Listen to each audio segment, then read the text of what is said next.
All right, let's calculate the limit of this guy right here. We have the limit as x approaches 0 of e to the x minus e to the x negative x all over x.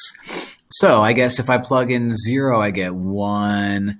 If I plug in 0 again, minus 1, I get 0 on the top. But if I plug in, oh no, 0 over 0, that's not possible. That's indeterminate. Well, there is a section from early on in calculus that says this is no good. You can't have 0 over 0. Can't have it.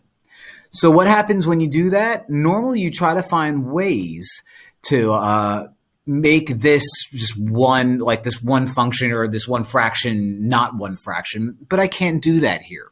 So there's a rule called L'Hopital's rule that says that this guy is equal to the derivative of the top over the derivative over the bottom and take the same limit. So what I'm going to do is I'm going to take this guy, I'm going to rewrite the limit as x approaches 0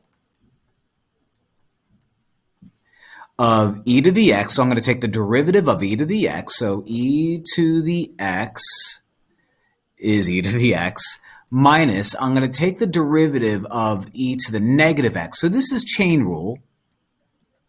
The chain rule says you take the derivative of the outside, which is e, so e, keep the inside, but multiply everything times the derivative of the inside. So the inside is negative x, the derivative of negative x is negative 1, so just make that negative.